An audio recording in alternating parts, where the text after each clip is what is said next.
Hi hello welcome to Vishnumathi சமையல். இதுதான் நம்ம சேனலில் ஃபஸ்ட் டைம் பார்க்குறீங்கன்னா மறக்காமல் நம்ம சேனலை சப்ஸ்கிரைப் பண்ணுங்கள். நம்ம சேனல் அப்டேட்ஸை உடனடி தெரிஞ்சுக்க பெல் ஐக்கானை ப்ரெஸ் பண்ணுங்கள். இன்றைக்கி இந்த வீடியோவில் பார்த்தீங்கன்னா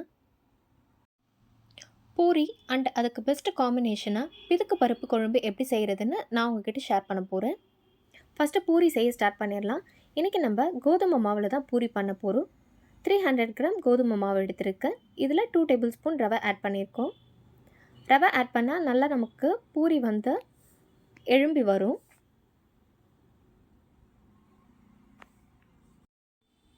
இப்போ இதில் 100 கிராம் மைதா ஆட் பண்ணுறேன். எங்கள் வீட்டில் எப்பயுமே வந்து பூரி கோதுமை மாவில் தான் செய்வோம். கொஞ்சமாக இந்த மாதிரி மைதா ஆட் பண்ணுவோம். நல்லா சாஃப்டாக இருக்கும் நமக்கு பூரி. தேவையான அளவு சால்ட் ஆட் பண்ணிக்கலாம். இப்போ ஆட் பண்ண இன்க்ரீடியன்ஸ்லாம் நல்லா நமக்கு மிக்ஸ் ஆகணும். ஸோ நல்லா மிக்ஸ் பண்ணிடலாம். இப்போ இதில் 3 டேபிள் ஸ்பூன் ஆயில் ஆட் பண்ணிக்கலாம்.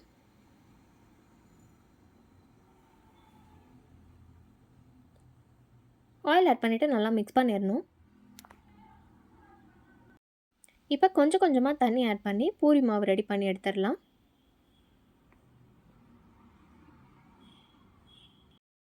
பூரி மாவு ரெடி ஆயிடுச்சு. இப்போ சைடில் நம்ம இதுக்கு பிதுக்கு பருப்பு குழம்பு ரெடி பண்ணலாம். அது வரைக்கும் இது வந்து நல்லா நமக்கு ஊறட்டும். ஸோ மூடி போட்டு க்ளோஸ் பண்ணி வச்சிடுறேன். பிதுக்கு பருப்புன்னு பார்த்திங்கன்னா மொச்சக்கட்டையை நல்லா நம்ம ஒரு ஓவர் நைட்டுக்கு ஊற வச்சிடணும். தென் நம்ம உள்ளே இருக்க பருப்பை வந்து கையிலே இப்படி பிதுக்கி எடுத்தால் உள்ளே இருக்கிறது நமக்கு கரெக்டாக கிடைக்கும்.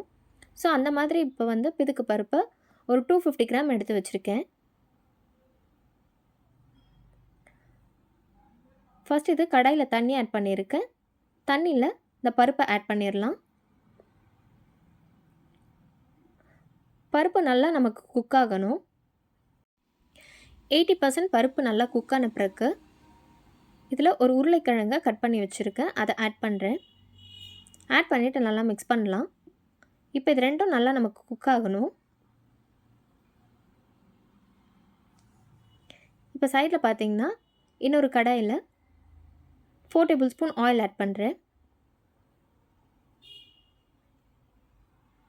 ஆயில் நல்லா ஹீட் ஆன பிறகு 1 டீஸ்பூன் கடுகு ஆட் பண்ணுறேன். கடுகு நல்லா நமக்கு பொரிஞ்ச பிறகு வெங்காயம் ஆட் பண்ணணும். 2 மீடியம் சைஸ் பெரிய வெங்காயத்தை சாப் பண்ணி வச்சதை ஆட் பண்ணுறேன்.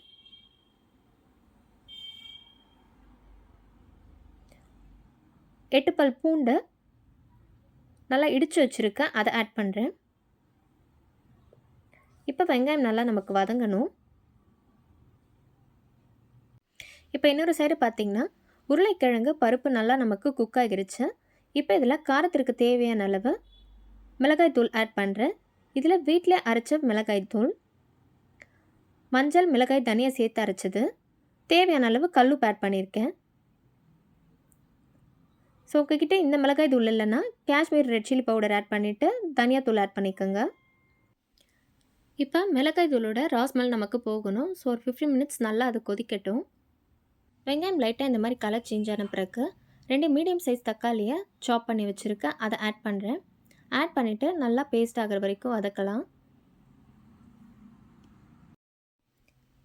வெங்காயம் இந்த அளவுக்கு வதங்கின பிறகு கொஞ்சமாக இதில் கருவேப்பிலை ஆட் பண்ணியிருக்கேன். நல்லா மிக்ஸ் பண்ணிடலாம். இப்போ பருப்பு பார்த்திங்கன்னா ஒரு சைடு ராஸ்மெல் போயிட்டு நல்லா நமக்கு கொதிச்சு வந்திருக்கு. இந்த ஸ்டேஜில் வதக்கி வச்ச வெங்காயம் தக்காளி ஆட் பண்ணிடலாம். தண்ணி கொஞ்சம் எக்ஸ்ட்ரா ஆட் பண்ணிக்கிறேன். இப்போ இது நல்லா நமக்கு ஒரு 10 மினிட்ஸ் கொதிக்கணும். அதுக்குள்ளே மசாலா அரைச்சி எடுத்துக்கலாம். 2 சின்ன பீஸ் பட்டை, 4 லவங்கம், இஞ்சி தோலெல்லாம் எடுத்துட்டு 3 சின்ன பீசஸாக கட் பண்ணி வச்சுருக்கேன். அதை ஆட் பண்ணுறேன். 10 பல் பூண்டு, அரை மூடி அளவு தேங்காய். நான் கொஞ்சம் எலசாக இருக்க தேங்காய் தான் எடுத்திருக்கேன். இப்போ இதில் கொஞ்சமாக தண்ணி சேர்த்து நல்லா இந்த மாதிரி ஃபைன் பேஸ்ட்டாக அரைச்சி எடுத்துக்கணும். அரைச்ச பிறகு இதில் ஒரு தக்காளியை ஆட் பண்ணுறேன். 4 கட் பண்ணி ஆட் பண்ணிடுங்க. இப்போ இதை சேர்த்து நல்லா ஃபைன் பேஸ்ட்டாக அரைச்சி எடுத்துக்கலாம். நல்லா இந்த மாதிரி ஃபைன் பேஸ்ட்டாக அரைச்சி எடுத்தாச்சு. இப்போ பாருங்கள் குழம்பு நல்லா கொதிச்சிருச்சு. இந்த ஸ்டேஜில் அரைச்சி வச்ச மசாலாவை ஆட் பண்ணிடலாம். மசாலா ஆட் பண்ண பிறகு ரொம்ப நேரம் கொதிக்கக்கூடாது. ரொம்ப நேரம் கொதிச்சிச்சின்னா தேங்காய்லாம் திரி திரியாக மேலே வந்துடும் நமக்கு. ஸோ கேஸ் மீடியம் ஃப்ளேமில் வச்சு ஒரு 5 மினிட்ஸ் கொதிச்சாலே நமக்கு போதும். இப்போ ஃபைனலாக சாப் பண்ண கொத்தமல்லி கொஞ்சமாக ஆட் பண்ணி சர்வ் பண்ணால் ரொம்பவே டேஸ்டியான பிதுக்கு பருப்பு குழம்பு ரெடி. பூரிக்கு இது வரைக்கும் யாரும் இந்த காம்போ ட்ரை பண்ணியிருக்க மாட்டீங்க. ஸோ கண்டிப்பாக இந்த குழம்பு நீங்கள் ட்ரை பண்ணி பார்க்கணும். இப்போ நம்ம பூரி ரெடி பண்ணிடலாம். பூரிக்கு ரெடி பண்ணி வச்ச மாவை வேணுங்கிற சைஸில் இந்த மாதிரி உருண்டை பிடிச்சி வச்சுருக்கு. இப்போ நல்லா தேய்ச்சி எடுத்துக்கலாம். ரொம்ப தின்னாக தேய்ச்சிடக்கூடாது.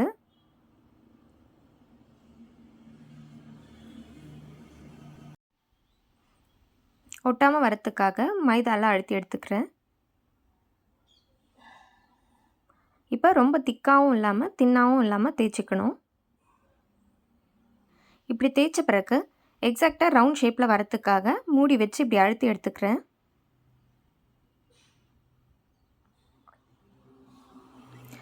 ஸோ மீதி இருக்கிற மாவையும் இந்த மாதிரி பூரி தேய்ச்சி எடுத்துக்கலாம். ஆயில் நல்லா ஹீட் ஆகிடுச்சு. இப்போ பூரி ஆட் பண்ணிடலாம். பூரி எண்ணெயில் ஆட் பண்ண பிறகு கரண்டியில் லைட்டாக இப்படி அழுத்தி விடுங்க. அப்போ தான் மேலே நல்லா நமக்கு எழும்பி வரும். திருப்பி போட்டுடலாம்.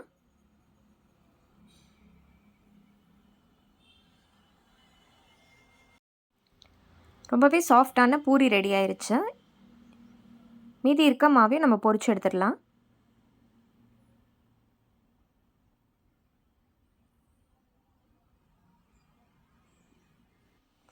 சாஃப்டான பூரி, அதுக்கு நல்ல ஒரு காம்போவான பிதுக்கு பருப்பு குழம்பு ரெடி. ஸோ கண்டிப்பாக நீங்களும் இதை உங்கள் வீட்டில் ட்ரை பண்ணி பாருங்கள். ட்ரை பண்ணி பார்த்துட்டு எப்படி வந்ததுன்னு மறக்காமல் கமெண்ட் செக்ஷனில் ஷேர் பண்ணுங்கள். Like, share, subscribe and keep supporting to Vishnumathi சமையல். தேங்க்ஸ் ஃபார் வாட்சிங் திஸ் வீடியோ ஃப்ரெண்ட்ஸ்.